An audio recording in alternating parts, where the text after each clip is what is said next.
Coming up on today's episode of Locked On Blue Devils, we've got more thoughts for you around the Duke basketball 5-game winning streak. And new football head coach Manny Diaz is starting to put his coaching staff together.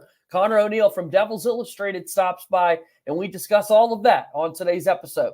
Hi, everybody. Dick Vitale. Hey, make sure you listen, man, to Locked On Blue Devils with JJ Jackson. He's awesome, baby. You are Locked On Blue Devils, your daily podcast on the Duke Blue Devils, part of the Locked On Podcast Network, your team every day.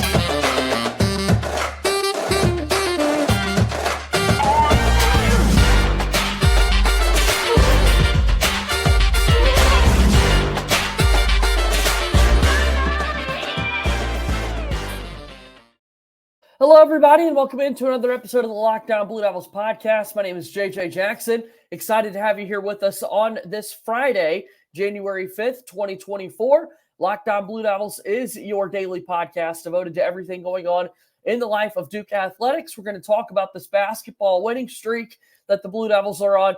Duke football head coach Manny Diaz is putting his coaching staff together, and who better to break it all down than our good pal Conor O'Neill from Devils Illustrated, who will join us on today's show. If you have not done so already, please be sure to follow and subscribe to Locked On Blue Devils for free, wherever it is that you get your podcasts. Also, you can watch the show on YouTube. Hit that subscribe button to our channel. Your support means so much when you hit that button for us. Like these videos, comment down below your thoughts on the Duke team so far this season. Share these videos with your friends, as we are always trying to grow this Locked On Blue Devils community. And if you haven't done so already, give us a follow on X at LO_Blue Devils. I'm there as well at _JJ_Jackson_. So without further ado, let's bring them on in. Excited to have Conor O'Neill here with us for the first time in 2024. Happy New Year to you, my friend. Good to see you again. Thanks, JJ. Appreciate it. It's a good start to 2024. Yeah. It's early. Yes, it is. It is early, but enjoying these first few days so far, and enjoying no shortage of headlines, whether it be ACC play year underway. We've got, of course, the college football transfer portal window taking place right now. Coaches going into place for Manny Diaz and whatnot. So a lot to sort of break down and talk about here with you. But we start with basketball today. Now 5 consecutive wins for Duke, including a 20-point victory the other night against Syracuse. Kind of what's the feel around this Duke basketball team right now, would you say? The feel right now is you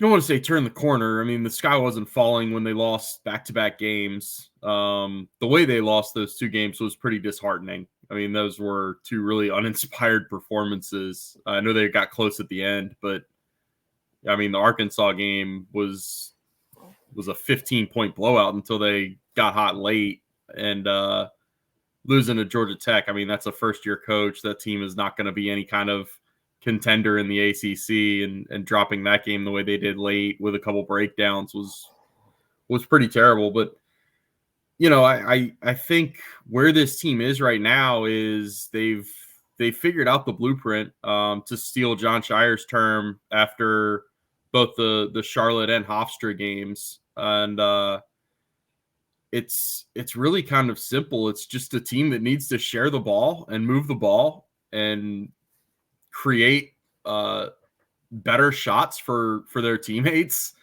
and it's one that has to be active defensively. And man, if they can take this brand of Duke basketball that they've played with the last 5 games and take it on the road in the ACC, you know, they can steal a road win back this weekend going to Notre Dame. They've really got a pretty manageable first part of the ACC schedule here. I mean, the toughest game they have is at Pittsburgh, and Pittsburgh's the only 0-3 team in the ACC right now. It's an opportunity to really get their legs further under them, to keep rolling along. I don't know if you expect Jared McCain to shoot over 50% from 3 for the rest of the season, but that's what he's done in the last 5 games. They're getting March Jeremy Roach 3 months early. He looks great. So it's just a matter of sustainability right now, and keeping this thing rolling is kind of goal number 1.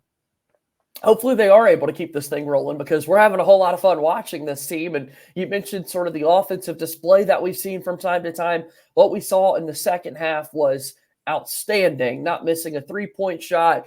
The overall field goal percentage was sky high in that half. Sharing the basketball is something that we had talked about a little bit throughout the week, and I'm glad you mentioned that. Let's go back to that in just a little bit, but I'm more interested on the defensive end of things because I haven't done a good job focusing enough on that, and a lot of lineup variations have taken place for the Duke team, and it's really easy to talk about, okay, who's the different ball handler, who's taking more shots here, who's kind of not found their right spacing out on the floor and whatnot. But there, you would think, are challenges that come with that on the defensive end of the floor when the lineup is changing so much, when you've got Proctor coming in and out of injuries. What have you thought overall about this defensive unit?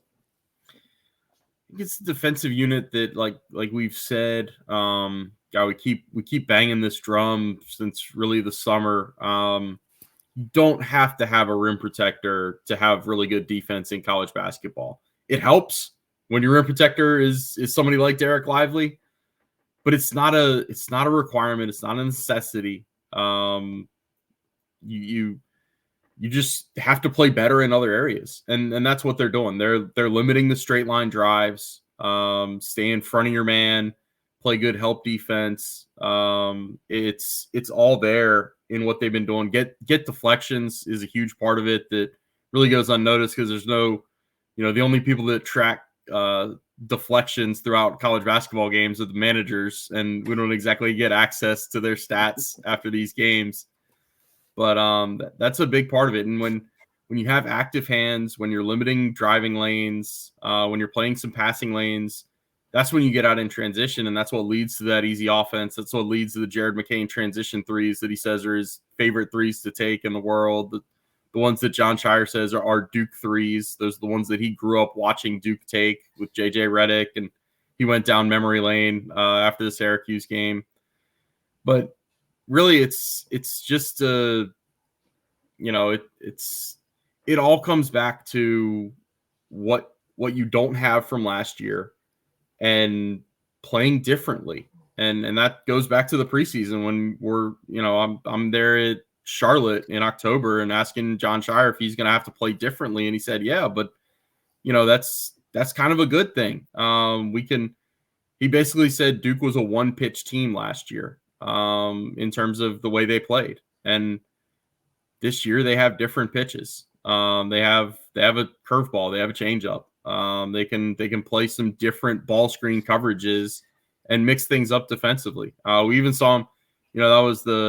That was the cool thing. They only did it for a couple possessions, but on Tuesday night, one of the two teams played some 2-3 zone, and it wasn't Syracuse. And it's a little less of a kind of fun stat because Duke has obviously played a lot of 2-3 zone in the last years under Coach K. He picked it up. Doesn't the story go that he picked it up from coaching the Olympics with Jim Boeheim? And his friendship with Jim obviously goes way back. But yeah, Syracuse played man-to-man. Duke played a little bit of zone in the second half. Whatever it takes. To your point, you could throw the different pitches. You've got different looks on the defensive end of the floor. A lot has been made and was made about the back end of the defense, what it looks like with Filipowski sliding down a little bit. And then Mark Mitchell obviously talked about his great defense all of last season, but a little bit more specifically on the guards. Tyrese Proctor has been praised throughout his Duke career for being such a fine defender, but he missed a couple of games following that injury. The other guards in particular, whether it be Roach, McCain, Foster, what's kind of the pulse of how they've been doing on the defensive end? I was really surprised to see Jeremy Roach get the starting assignment against Judah Mintz the other night. Maybe I shouldn't have been with Tyrese not in the starting lineup. I guess you want the senior guard to be on their best player instead of one of the freshmen. But yeah. I thought Jeremy held up really well. That's kind of an area that we don't really talk much about Jeremy, but I think he's a little underrated in his defense. He's got quick hands. Like he's poking balls away. He's kind of making things difficult on opposing players. And it's within the little fabrics of the game that you don't pick up if you're just looking at box scores and trying to find out how many steals he had or how many blocks he had. He's a really savvy defender. That comes with being a fourth-year guard. He's seen a lot of college basketball over the years. I think Jared McCain is stout. He's the most physically built freshman guard I've seen in a little bit. Nobody quite measures up to what Trevor Keels looked like as a freshman, but Jared's right there with everybody else. And Caleb Foster's long. He's 6'5".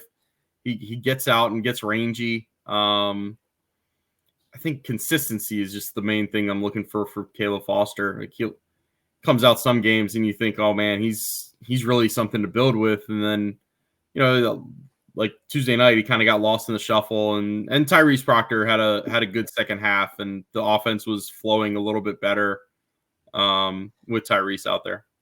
Well, we're certainly going to be talking more about that defensive for the Duke basketball team, but offense, as you said, has been pretty impressive, including that second half, and Jared McCain is a big reason why. I want to talk a little bit more about his individual performance and other key Blue Devils when we take after we take our first time out here on today's episode of the program.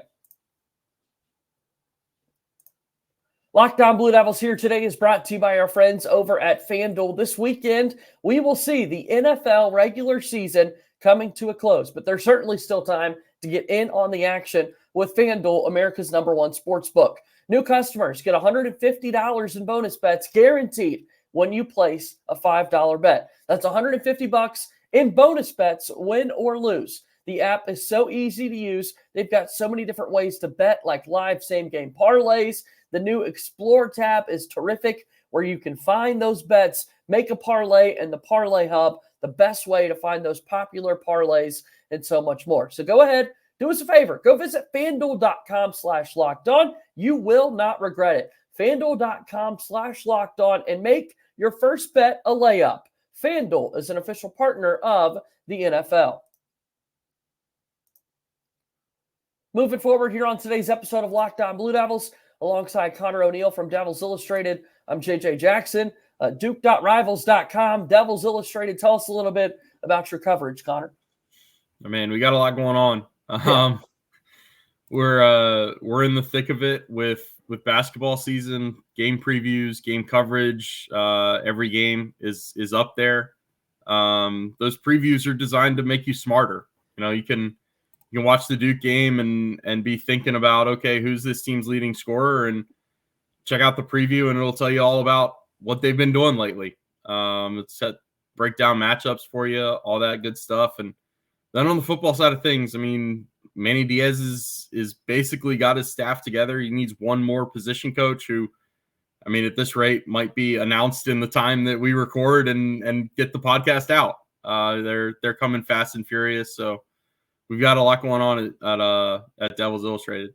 Yeah, make sure you go check it all out. A lot of good stuff. Join the community. I'm over there and certainly love reading Conor's coverage, the way he's breaking down these games. You make me feel smarter after I leave watching the game with the thoughts that I've had. So you mentioned kind of the next stretch coming up for the Duke team, and it's going to start this weekend at Notre Dame and then at Pittsburgh. So we saw a hiccup from the Duke team earlier in the season when they had back-to-back road games against Arkansas and Georgia Tech.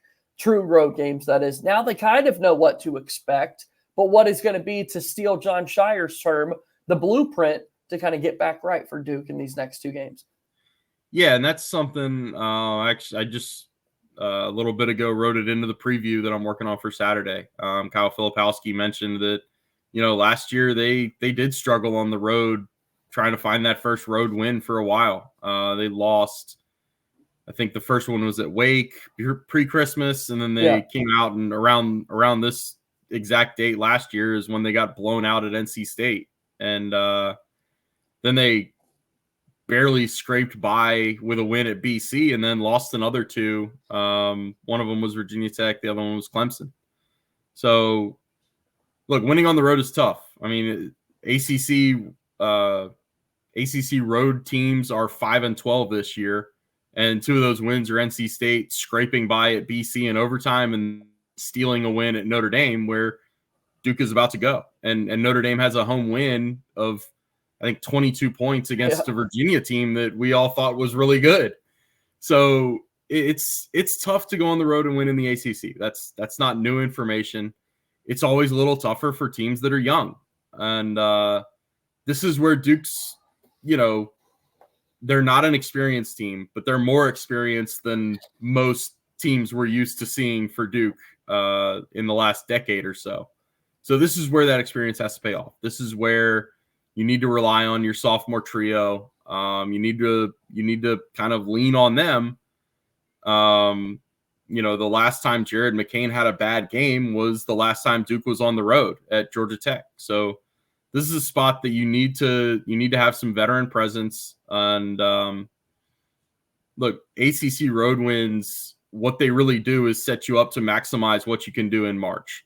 It's all about tournament seeding. You don't want to be going into the NCAA tournament only having finished, third or fourth in the ACC. And so you get dinged for that. And instead of being maybe a 2 or a 3 seed, you're a 4 or 5 or 6 seed, and you're playing somebody really good in the first round and then the second round.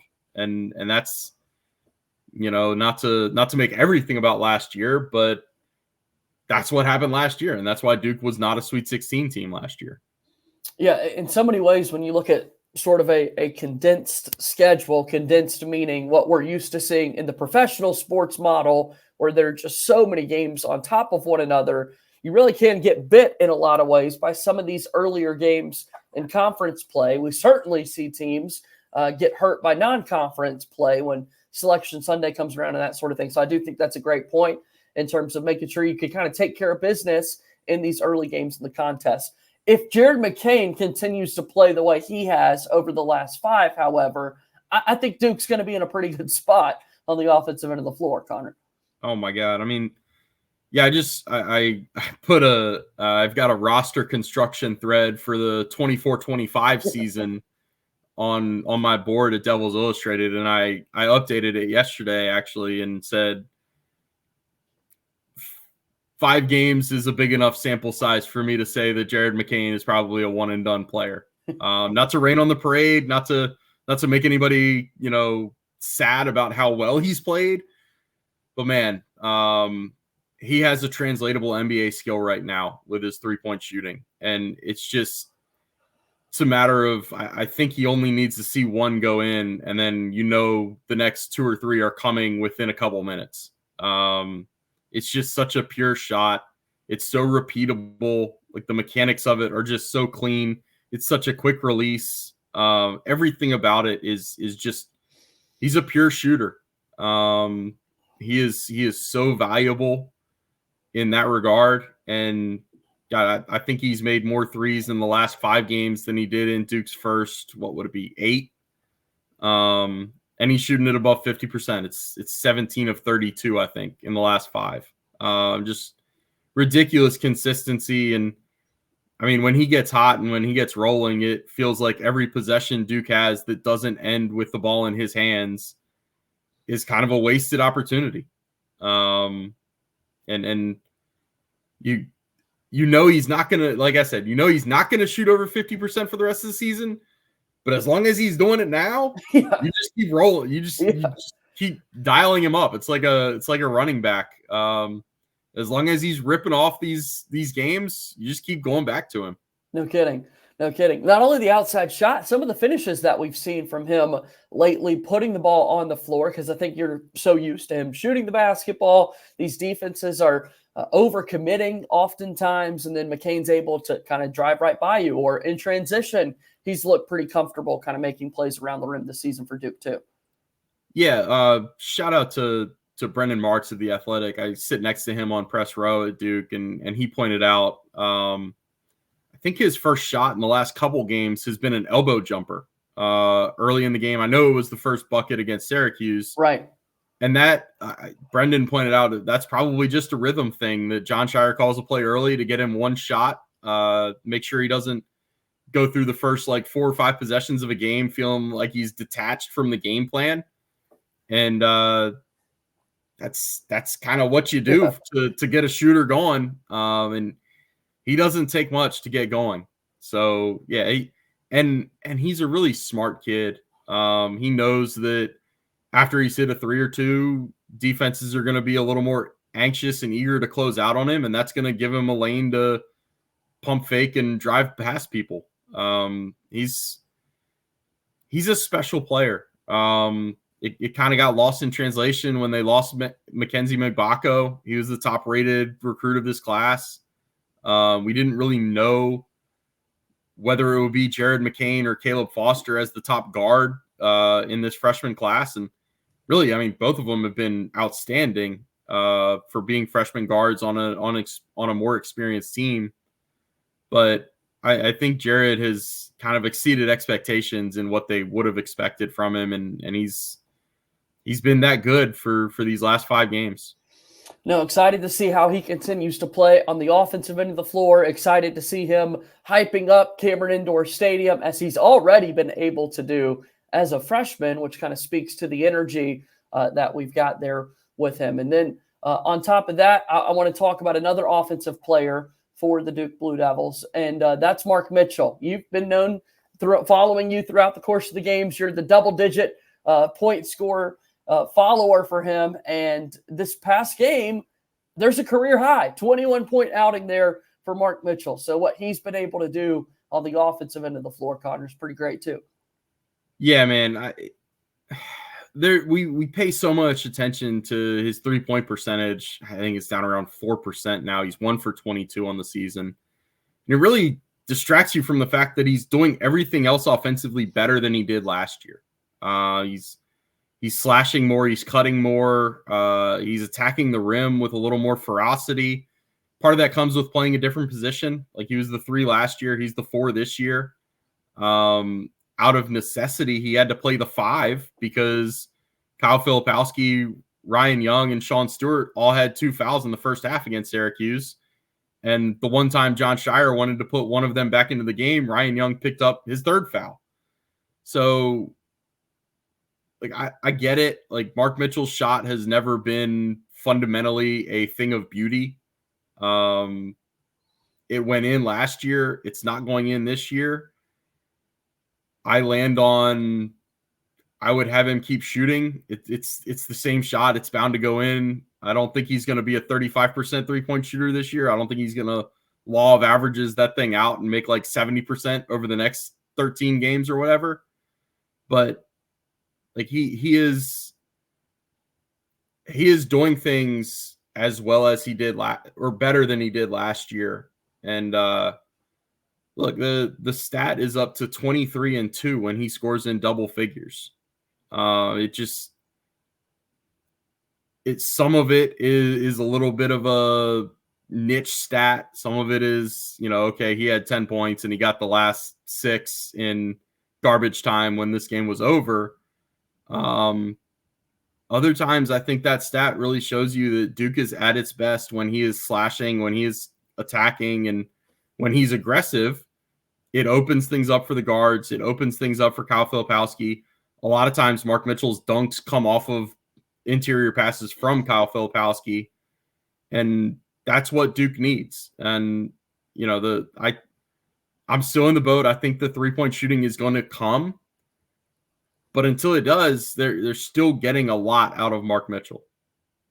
Excited to see what more they can get out of him when those shots start falling from the outside, because I'm the averages guy as well. We saw it last year. So at some point, you think somehow, some way, it'll start to click and they'll begin to fall again. Yeah, it's just right now, to me, it's more confidence than anything. Yeah. Like, his shot and the mechanics of it are unchanged. It's the same shot that he was shooting last year. So that, to me, tells me it's a confidence and it's a mental thing.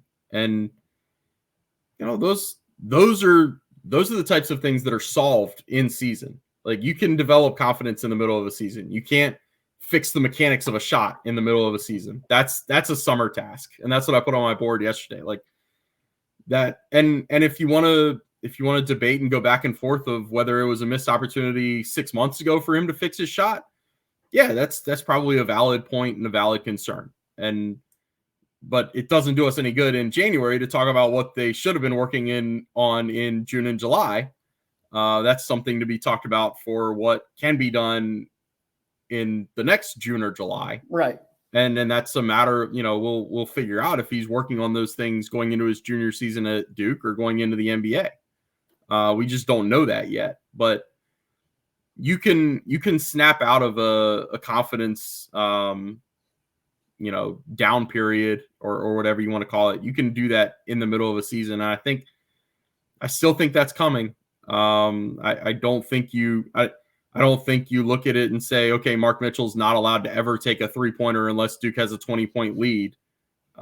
He's got to take shots within the fabric of Duke's offense. And at some point they're going to start falling again. And we're excited for that to happen. It's Duke and Notre Dame coming up this weekend, a road game for the Blue Devils. Let's take one more break, and then we'll start to wrap things up after this timeout here on Locked On Blue Devils.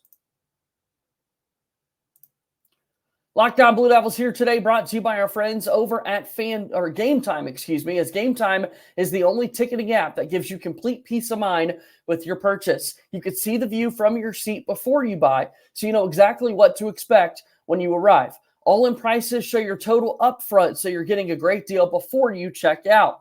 Buy tickets in seconds with 2 taps. Gametime is obsessed with finding ways to help you save money on tickets. Gametime has deals on tickets right up to the start of the event and even an hour after it starts. It's the place to find last-minute seats. The Gametime guarantee means that you'll always find the best price. If you find tickets in the same section and row for less, Gametime will credit you 110% of the difference. That's crazy. Take the guesswork out of buying tickets with Gametime. Download the Gametime app, create an account, and use code LOCKEDON for $20 off your first purchase. Terms apply. Again, create an account, redeem code LOCKEDON, LOCKEDON, for $20 off. Download Gametime today. Last-minute tickets, lowest price guaranteed.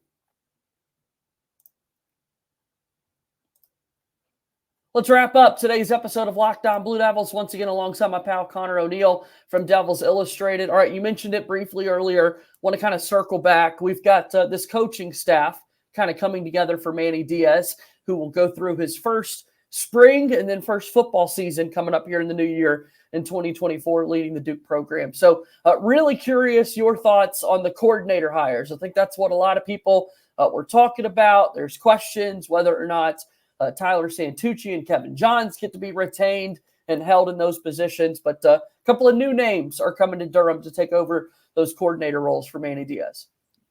Yeah, and both of them make a lot of sense when you kind of dig into the backgrounds of each one. Offensive coordinator Jonathan Brewer comes from SMU, where he was working under Rhett Lashley, who was Manny's offensive coordinator when Manny was at Miami for 3 years. So you know that he knows the air raid. You know that offense is going to be spread out, throwing a lot of passes. And that's kind of what you want. Like he's a young offensive coordinator. That's kind of one of the themes of the staff so far. Even when you dig into more of the position hires, it's a young staff. I think Manny is older than Manny's 49 years old, and I think he's older than everybody he's hired other than one, and that's Gabe Infante. And wow, Gabe is 50, so he doesn't have Manny by much. It's a really young staff. It's going to be an energetic type of staff that wants to get out and recruit. That's kind of the theme that I feel when I look at the backgrounds and that kind of thing. The defensive coordinator, Jonathan, we had a debate on the Big J Little J show about how to pronounce his name, and we ended up going with a Google Translate. I think the Andy Patka. Okay.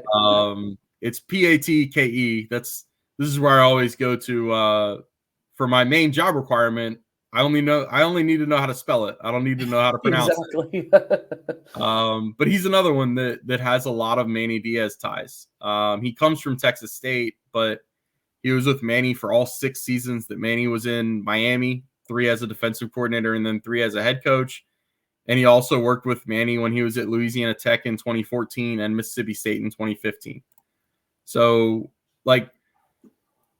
there's so many connections when you have football staffs that are so large. Everybody has basically worked with everybody, I like to think, or everybody knows anybody. It's the Kevin Bacon 6 degrees of separation type stuff.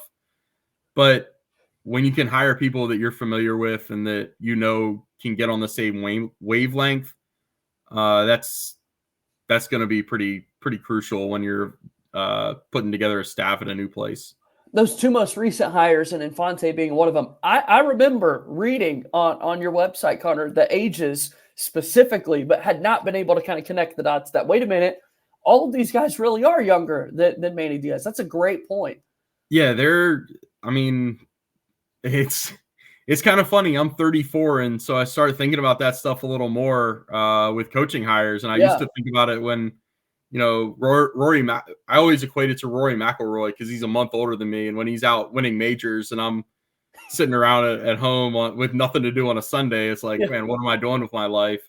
Now I see it when I read about coaches getting hired, and it's like, oh, okay. This guy's been at a stop or two. Yeah, he's been at 5 different places, and he's already a Power 5 assistant coach, and he's a year older than me. What am I doing with my life?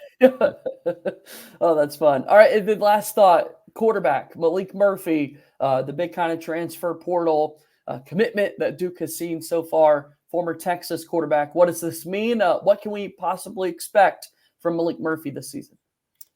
Yeah, I might put myself in a little hot water here. I was kind of surprised that they went out and got a quarterback.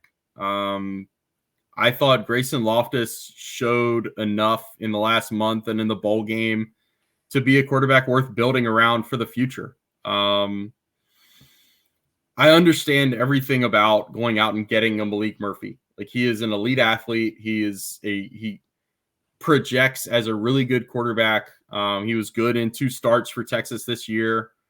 BYU and who's the other one? Kansas State, I think. Right.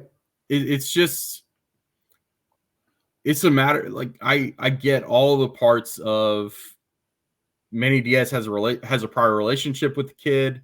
If you have a chance to go out and get an elite quarterback to start a program with, you take that shot. It's like the Dylan Raiola stuff going to Nebraska. Like, there's one shot at a kid like that with those types of connections. Then there's no guarantee that you're going to get another swing. So you might as well take it. I look at it as, like, when Elko came in, he was taking over a quarterback position that did not have much promise. Like, we did not know Riley Leonard was going to be that type of guy. He had 1 start and he looked pretty average at Virginia Tech in his freshman season. Right. We all thought Jordan Moore was going to be maybe the quarterback because he could run better. Sure.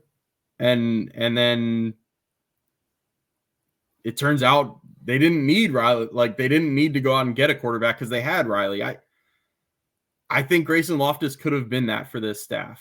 And there's no guarantee that he won't be. Like, if it's a legit quarterback battle, then Grayson and Henry Beelan will have every shot to win the job.